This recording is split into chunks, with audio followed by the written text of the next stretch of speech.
हरिओम बच्चों। तो आज मैं आपके लिए लेके आया हूँ ट्रिग्नोमेट्री का, है ना, वैल्यू। तो वैल्यू याद करने का आपको एकदम रटने की ज़रूरत नहीं है। मैं आपको सिंपल ट्रिक बता रहा हूँ, बस आप उसको एक बार रिवाइज कर लीजिएगा, आपको याद हो जाएगा, है ना। एकदम गारंटी है। आप एक बार मेरे साथ साथ बनाइए, है ना, वीडियो देखिए, साथ साथ बनाइए, 1 से 2 बार आप इसको रिपीट करिए, आपको 100% याद हो जाएगा। तो सबसे पहले हम लोग यहाँ पे ये देखिए, मैंने टेबल बना लिया। आप ऐसे ही टेबल बना लीजिएगा। यहाँ लिखा हुआ है 0 degree, 30 degree, 45 degree, 60 degree and 90 degree. आपको इसका ही ज़रूरत पड़ेगा। यहाँ पे सबसे पहले मैंने लिखा है साइन, है ना। तो साइन थीटा का वैल्यू होगा, यहाँ पे लिखिए, जो मैं लिख रहा हूँ 0, 1, 2, 3, 4, करेक्ट। फिर सबको डिवाइड बाई 4 करिए, divide by 4, divide by 4, divide by 4, divide by 4, divide by 4। फिर सबको रूट करिए, root root root root and root, correct, है ना। आप सॉल्व कर दीजिए, जो भी सॉल्व होके आएगा वो साइन का वैल्यू आ जाएगा, करेक्ट, है ना। तो यहाँ देखिए, साइन ये थीटा है, यहाँ रूट अंडर 0/4 मतलब रूट अंडर 0, क्लियर। ये क्या हो गया, रूट अंडर 0। यहाँ देखो 1/4, तो 1 से बाहर आ गया 1 और 4 से बाहर आ गया 2, तो 1/2। इसमें देखिए ये कट गया, 2 1 जा 2, 2 2 जा 4, तो रूट में बचा 1/2। यहाँ देखिए कुछ भी नहीं कट रहा है, लेकिन ये रूट में 3 रह जाएगा और 4 से बाहर आ जाएगा 2। 4 का रूट करेंगे तो क्या हो जाएगा, ये समझ में आ रहा है। ये 4 भी रूट में है, 3 भी रूट में है ना। तो 4 का रूट करेंगे तो क्या हो जाएगा, ये 2 × 2, है ना। और यहाँ देखिए 4 1 जा 4 कट गया, तो आया रूट अंडर 1/1। इतना समझ में आया, है ना। तो ये देखो रूट अंडर 0, 0 कभी भी रूट में नहीं रहता। 0 का मैंने एक वीडियो डाला है, देखिएगा, है ना। 0 मल्टीप्लाई बाई एनीथिंग 0, रूट होगा ही नहीं, तो ये 0 हो गया, ये हो गया 1/2 हम लोग निकाल चुके। और ये देखिए 1 कभी भी रूट में नहीं रहता है, क्यों, 1 के बदले हम लोग लिख सकते हैं 1 × 1, तो 1 बाहर आ गया, है ना, और 2 रूट में रह गया। तो ऐसा कर सकते हैं, हाँ बिल्कुल कर सकते हैं हम लोग, है ना। ये मैं आपको बोलना चाह रहा हूँ, क्या बिल्कुल कर सकते हैं। जैसे मान लीजिए यहाँ लिखा हुआ रूट अंडर 3/4, तो इसको हम लोग लिख सकते हैं √3/√4। फिर √3 अलग नहीं हो रहा, अलग नहीं रहने दीजिए। √4 के बदले हम लोग लिख लेंगे 2 × 2, तो √3 रूट में ही रह जाएगा और 4 में से बाहर आ जाएगा 2 × 2 से 2, है ना। अगर आपको स्क्वायर एंड स्क्वायर रूट नहीं आता है बोलिएगा, मैं एक छोटा सा एक वीडियो डाल दूंगा, क्लियर हो जाएगा। तो ये √3/2। उसी तरह अगर रूट में 1 है तो समझना, हम लोग 1 को लिख सकते हैं 1 का स्क्वायर मतलब 1 × 1, 1 का क्यूब मतलब 1 × 1 × 1, और 1 × 1 भी 1, 1 × 1 × 1 भी 1, तो 1 कितना भी 1 ही रहेगा। मतलब हम 1 के बदले 1 × 1 भी लिख सकते हैं, इसीलिए रूट अंडर 1 को हम लोग रूट अंडर 1 × 1 भी लिख सकते हैं और बाहर आ जाएगा 1, करेक्ट, ठीक है। तो इसी तरह से यहाँ बाहर आ गया 1 और यहाँ आ गया √3 और 2 2 से बाहर आ गया 2 और ये रूट अंडर 1 1 मतलब बाहर आ गया 1। तो अभी हम आप फाइनल आंसर लेके आए किसका, साइन का, है ना। ठीक है, तो थोड़ा सा मेहनत है बच्चों इसको, ये अगर ये ट्रिक तब भी काम करेगा अगर एग्ज़ाम हॉल में भी आप भूल गए हैं, तो इस ट्रिक से आप याद रखिएगा। याद क्या रखना है, 0 1 2 3 4 और सबके नीचे डिवाइड बाई 4, फिर सबका रूट, तो ये निकल के आया, ये निकला साइन, है ना। और साइन को उल्टा हो जाएगा कॉस, उल्टा मतलब इधर से, है ना। कॉस 90 का जो वैल्यू है वो कॉस, साइन 90 का जो वैल्यू है वो कॉस 0 का हो जाएगा। तो यहाँ हो गया 1, यहाँ हो गया √3/2, यहाँ हो गया 1/√2, यहाँ हो गया 1/2 और यहाँ हो गया 0। तो हम लोग किसका किसका वैल्यू निकाल लिए, साइन का और कॉस का। अब हम लोग किसका निकालेंगे, तो साइन और कॉस जब मिल गया तो अब हम लोग निकालेंगे, है ना। अब हम लोग निकालेंगे tan का वीडियो, तो tan थीटा। तो एक फॉर्मूला है बेटा, याद रखना, है ना।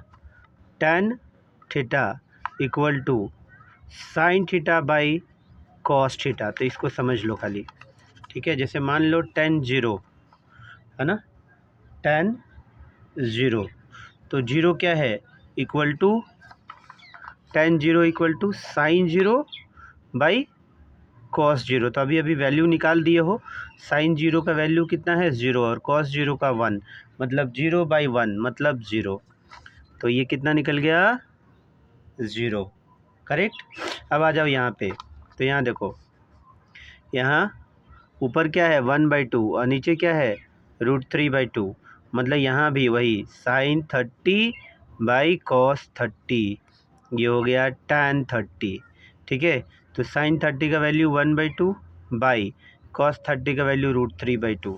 तो ये कैसे सॉल्व होगा, है ना। तो ये हो जाएगा 1/2 इंटू 2/√3, तो 2 कट गया 1/√3। तो tan 30 का वैल्यू 1/√3। 10 का वैल्यू ज़रूर याद करिएगा, ये हाइट एंड डिस्टेंस में बहुत काम करता है। 30 डिग्री 60 डिग्री एकदम रट के रखना है ना। फिर उसी तरह आ जाइए, देखिए यहाँ भी 1/2, यहाँ भी 1/√2, तो 1/√2 ये कैसा हो जाएगा 1/√2 बाई 1/√2, तो 1/√2 दोनों कट गया, आ गया 1, तो यहाँ हो गया 1। उसी तरह इसको देखिए, है ना, यहाँ पर क्या है √3/2 और यहाँ 1/2, मतलब हम लोग किसका वैल्यू निकाल रहे हैं, हम लोग निकाल रहे हैं tan 60 का। तो tan 60 इक्वल टू क्या लिखेंगे sin 60/cos 60, तो sin 60 का वैल्यू √3/2 और cos 60 का वैल्यू 1/2, है ना। तो ये हो गया √3/2 इंटू 2/1, तो 2 कट गया, कितना आ गया √3, तो tan 60 का वैल्यू आ गया √3, करेक्ट। अब देखिए ये क्या है 1/0, बस ऊपर सिंपल लिखा हुआ देखो 0/1, 1/2/√3/2, 1/√2/1/√2, √3/2/1/2, 1/0। तो 1/0 अभी तक डिफाइन नहीं हुआ है, इसीलिए इसको लिखेंगे नॉट डिफाइन। तो यहाँ क्या लिख देंगे नॉट डिफाइन, करेक्ट। तो ये किसका वैल्यू निकल गया 10 का। तो अब हम लोग निकालेंगे कॉसेक का। तो बच्चों कॉसेक के लिए बहुत सिंपल, इसका एक फार्मूला है, उसको आपको याद रखना होगा, है ना। एक फार्मूला है sin theta into cosec theta equal to 1। ये पंडित बद्री प्रसाद हरी बोल, अगर वो नहीं आता है तो बोलिएगा, मैं बताऊंगा, है ना। तो ये sin theta into cosec theta equal to 1, तो कॉसेक थीटा को अगर यहीं रखोगे तो होगा 1/sin थीटा, ठीक है। और अगर sin थीटा को यहीं रखोगे तो होगा 1/cosec थीटा, मतलब उसका रेसिप्रोकल हो जाएगा, याद रखिएगा। जैसे कि एग्जांपल समझिए, है ना, cosec थीटा इक्वल टू 1/, जैसे हम लोग sin 30 का वैल्यू कितना है 1/2, है ना। ठीक है, देखो sin 30 का वैल्यू कितना है 1/2, तो cosec के लिए 1/, फिर 1/2, तो ये 2 ऊपर चल जाएगा, तो ये हो जाएगा 2/1। तो यहाँ बस उल्टा समझ लेना, जैसे यहाँ sin 30 1/2, तो 1/2 में 2 को ऊपर कर दो, 1 को नीचे कर दो, तो ये हो गया 2/1 मतलब 2।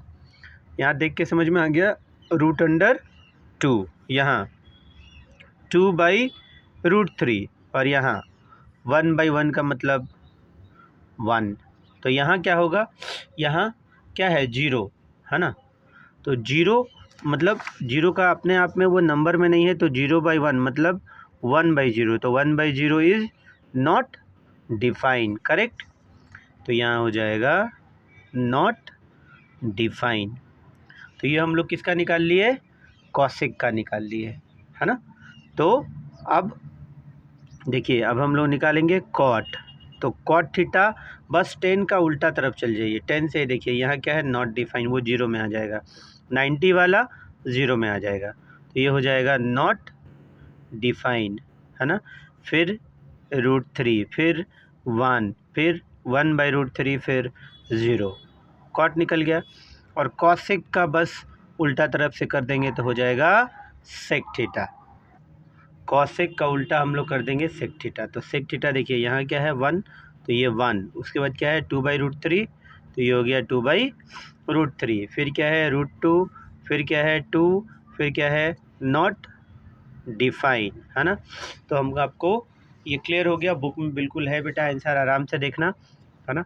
तो ये था ट्रिग्नोमेट्री का फॉर्मूला जो मैंने एक्सप्लेन किया, है ना। ओके, तो इसको एकदम अच्छे से रट लीजिए, ये बिल्कुल बहुत ही इम्पोर्टेंट है, ये 3 मार्क्स आपको फिक्स कर देगा।